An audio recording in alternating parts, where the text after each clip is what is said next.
Hi friends, ಎಲ್ರಿಗೂ ನಮಸ್ಕಾರ. ಪ್ರೀತಿಯಿಂದ ಕಲಾ ಚಾನಲ್ಗೆ ಎಲ್ಲರಿಗೂ ಸ್ವಾಗತ ಸುಸ್ವಾಗತ. ಹಾಗೆಯೇ ಯಾಕಪ್ಪ ಅಂತ ಹೇಳಿದ್ರೆ ಒಂದು 5-6 ಡೇಸಿಂದ ವೀಡಿಯೋಸ್ ಹಾಕಿಲ್ಲ ಅಂತ ಹೇಳಿದ್ರೆ ಕೆಲವರು ಅಂದ್ಕೊಂಡಿರ್ಬೋದು ಸ್ಟಾಪ್ ಮಾಡಿಬಿಟ್ರೆ ಡಯಟ್ನ, ವೀಡಿಯೋಸ್ ಹಾಕಲ್ವಾ ಅಂತೇಳಿ. ಇಲ್ಲ, ಖಂಡಿತ ಡಯಟ್ ಅಂತೂ ಸ್ಟಾಪ್ ಮಾಡಲ್ಲ. ಚಾಲೆಂಜ್ ತೊಗೊಂಡಿದ್ದೀನಿ 90 ಡೇಸ್ ಅಂತ ಹೇಳ್ಬಿಟ್ಟು, ಇನ್ನೂ ಜಾಸ್ತಿ ದಿವಸನೂ ಆಗ್ಬೋದು. ಕಂಟಿನ್ಯೂ ಆಗಿ ಸ್ಟಾಪ್ ಮಾಡಿದೆ ಹಾಕ್ತೀನಿ. ಬಟ್ ಸ್ಟಾಪ್ ಮಾಡಿದ ಕಾರಣ ಏನಪ್ಪ ಅಂತ ಹೇಳಿದ್ರೆ, ನಾನೊಂದು ಲಾಂಗ್ ಪ್ರೋಸೆಸ್ ಇರ್ತಕ್ಕಂಥ ಒಂದು 3 ರೆಸಿಪೀಸ್ಗಳನ್ನ ರೆಡಿ ಮಾಡ್ಕೋತಾ ಇದ್ದೆ. ಯಾಕಪ್ಪ ಅಂತ ಹೇಳಿದ್ರೆ, ನನಗೆ ಚಾಲೆಂಜ್ ತೊಗೊಂಡಿದ್ದೀನಲ್ವಾ, 90 ಡೇಸ್ ಆದರೂ ಆಗ್ಬೋದು ಅಥವಾ 180 ಡೇಸ್ ಆದರೂ ಆಗ್ಬೋದು, ಗೊತ್ತಿಲ್ಲ. ಹಂಗಾಗಿ ನಾನು ಒಂದು 3 ಮಂತ್ಸ್ ಅಂತಲೂ ಕಂಪಲ್ಸರಿ ಬೆಳಗ್ಗೆ ಸಂಜೆ ವರ್ಕೌಟು ಮಾಡಬೇಕು, ಮತ್ತು ಮನೆ ಕೆಲಸ, ಡಯಟ್ ರೆಸಿಪೀಸ್ಗಳನ್ನ ಮಾಡ್ಕೋಬೇಕು. ಹಂಗಲ್ದಲ್ಲೇ ಏನಪ್ಪ ಅಂತ ಹೇಳಿದ್ರೆ, ಈಗ ಅದನ್ನೇ ಹೇಳ್ತಾರಲ್ವ, ಒಂದು ಒಳ್ಳೇದೇನಾದರೂ ಮಾಡಿದ್ರೆ ಲಾಂಗ್ ಪ್ರೋಸೆಸ್ ಮಾಡ್ತಾ ಹೋದಾಗ ಕೆಲವರು ಬೇರೆ ವೀಡಿಯೋಸ್ನ ನೋಡಿ ಇಂಪ್ರೆಸ್ ಆಗಿ ಅವರು ಮಾಡ್ಬೋದು ಅಂದ್ಕೊಂಡಿದ್ದೆ. ಒಂದು ಖುಷಿ ವಿಚಾರ ಏನಪ್ಪ ಅಂತೇಳಿದ್ರೆ, ನಮ್ಮ ಮನೇಲೇ ಸ್ಟಾರ್ಟ್ ಮಾಡಿಬಿಟ್ಟಿದ್ದಾರೆ. ಅದು ನನಗಂತೂ ತುಂಬಾ ಖುಷಿ ಅನ್ನಿಸ್ತಾ ಐತೆ. ಯಾಕೆ ಅಂತ ಹೇಳಿದ್ರೆ, ಅದೇನೋ ಒಂದು ಹೇಳ್ತಾರಲ್ಲ, ಹಿರಿಯ ಕುಂಚಾಳಿ ಮನೆ ಮಂದಿಗೆಲ್ಲ ಅಂತಾರಲ್ಲ, ಆ ಥರ ಈಗ ನನ್ನ ವಿಷಯದಲ್ಲಿ ಏನಪ್ಪ ಅಂತ ಹೇಳಿದ್ರೆ, ನಾನು ಡಯಟ್ ಮಾಡ್ತಾ ಇರೋದು ನೋಡಿ, ನಾನೆಲ್ಲ ಹಿಂಗೆ ರೆಸಿಪೀಸ್ನ ಮಾಡಿಕೊಂಡು ತಿಂತಾ ಇರೋದು ನೋಡಿ ನಮ್ಮನೆಯವ್ರೂ ಸಹ ಇಂಪ್ರೆಸ್ ಆಗಿ ಅವರು ಸಹ ಈ ಒಂದು ವಾರದಿಂದನ ಅವರು ಫುಲ್ ನನ್ನ ಫುಡ್ಡನ್ನೇ ತಿಂದ್ಕೊಂಡು ಡಯಟ್ ಮಾಡ್ತಾ ಇದ್ದಾರೆ. ಹಾಗಾಗಿ ನನಗೆ ಅದೊಂದು ಖುಷಿ ವಿಚಾರ. ಅದು ಇವಾಗ ಇಬ್ಬರಿಗೂ ಮಾಡಬೇಕಲ್ಲ, ಮಕ್ಳಿಗೆ ಬೇರೆ ಮಾಡಬೇಕು, ಬಾಕ್ಸಿಗೆ ಬೇರೆ ಮಾಡಬೇಕು, ನಮ್ಮಿಬ್ಬರಿಗೂ 3 ಟೈಮ್ಗೂ ಬೇರೆ ಬೇರೆ ಥರ ಮಾಡ್ಕೋಬೇಕಲ್ವ.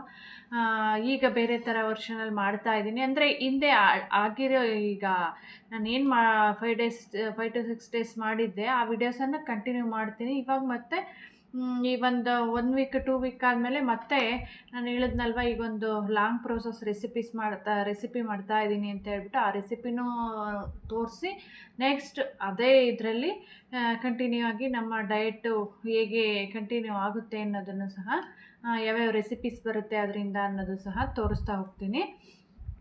ಅದಕ್ಕೋಸ್ಕರನೇ ನಾನು ಈ 5 to 6 ಡೇಸು ವಿಡಿಯೋಸ್ ಹಾಕೋಕ್ಕಾಗ್ತಾ ಇಲ್ಲ. ಯಾಕೆಂದರೆ ಬೆಳಗ್ಗೆಯಿಂದ ಸಂಜೆವರೆಗೂ ತುಂಬಾ ಕೆಲಸ ಇರುತ್ತೆ. ಅದು ತುಂಬಾ ಸ್ಟ್ರೈನ್ ಆಗಿಬಿಡ್ತಾಯಿತ್ತು. ಸಂಜೆ ಅಷ್ಟೊತ್ತಿಗೆ ವಿಡಿಯೋ ಹಾಕೋದಕ್ಕೆ ಮೂಡೇ ಇರ್ತಾ ಇರಲಿಲ್ಲ. ಅದಕ್ಕೋಸ್ಕರನೇ ಹಾಕಿರಲಿಲ್ಲ. ಇನ್ಮೇಲಿಂದ ಇವತ್ತಿಂದ ಕಂಟಿನ್ಯೂ ಆಗಿ ವಿಡಿಯೋಸನ್ನು ಹಾಕೋದಕ್ಕೆ ಟ್ರೈ ಮಾಡೋದೆಲ್ಲ ಹಾಕ್ತೀನಿ. ಇವಾಗ ನಿಲ್ಲಿಸಿರೋದನ್ನು ಸಹ ಬೆಳಗ್ಗೆ ಸಂಜೆ ಒಂದೊಂದು ವಿಡಿಯೋ ಹಾಕೋದಕ್ಕೂ ಸಹ ಟ್ರೈ ಮಾಡ್ತೀನಿ.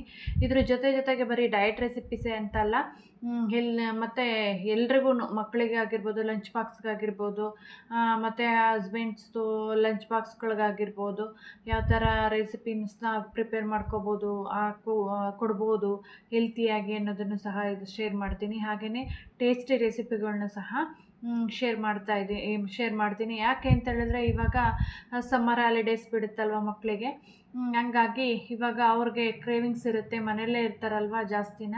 ಹಂಗಾಗಿ ಅವ್ರಿಗೆ ಮಾಡಿಕೊಡ್ತಕ್ಕಂಥ ಹೊಸ ರೆಸಿಪಿಗಳನ್ನ, ಹೆಲ್ದಿ ರೆಸಿಪಿಗಳನ್ನ ಮನೆಯಲ್ಲೇ ಯಾವ ಥರ ಮಾಡೋದು ಅನ್ನೋದನ್ನು ಸಹ ತುಂಬ ವೀಡಿಯೋಸ್ಗಳನ್ನ ಶೇರ್ ಮಾಡ್ತಾ ಹೋಗ್ತೀನಿ.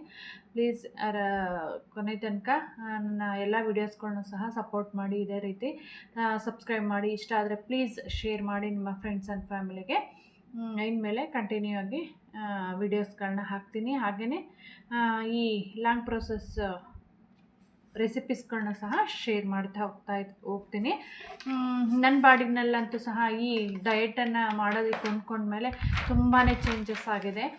ಆ ಚೇಂಜಸನ್ನು ನಾನು ಅದಕ್ಕೆ ಇವಾಗ ಇದನ್ನು ಮಾಡೋದು ಬೇಡ, ಒಂದು 90 ಡೇಸ್ ಆದಮೇಲೆ ಮಾಡೋಣ ಅಂತ ಅಂದ್ಕೊಂಡಿದ್ದೀನಿ. ನೋಡೋಣ. ಯಾಕೆ ಅಂತ ಹೇಳಿದ್ರೆ, ಒಂದು ಲಾಂಗ್ ಪ್ರೋಸೆಸ್ಸಲ್ಲಾದರೆ ಒಂದು ರಿಸಲ್ಟೂ ಸಹ ಚೆನ್ನಾಗಿರುತ್ತೆ, ಮತ್ತು ಎಕ್ಸ್ಪೀರಿಯೆನ್ಸ್ ಹೇಳ್ಕೊಳ್ಳೋದಕ್ಕೂ ಸಹ ಚೆನ್ನಾಗಿರುತ್ತೆ, ಮೋಟಿವೇಶನ್ ಆಗಿ ನಿಮಗೂ ಸಹ ತಗೊಂಡು ಮಾಡೋದಕ್ಕೂ ಸಹ ಚೆನ್ನಾಗಿರುತ್ತೆ. ಹಂಗಾಗಿ ನಾನು 90 ಡೇಸ್ ಆದಮೇಲೆ ರಿವೀಲ್ ಮಾಡ್ತೀನಿ ಅದು ಏನೇನು ಚೇಂಜಸ್ ಆಗಿದೆ, ಏನು ಅನುಕೂಲ ಆಗಿದೆ ನನಗೆ ಅಂತಂದು ಹೇಳ್ಬಿಟ್ಟು. ಕೊನೆ ತನಕ ವಿಡಿಯೋ ನೋಡಿದ ಎಲ್ರಿಗೂ ಸಹ ತುಂಬಾ ಧನ್ಯವಾದಗಳು. Thanks for watching. ಹಾಗೆಯೇ ಕಂಟಿನ್ಯೂ ಆಗಿ ನನ್ನ ಚಾನಲ್ನ ಫಾಲೋ ಮಾಡಿ. ಓಕೆ, ಬಾಯ್.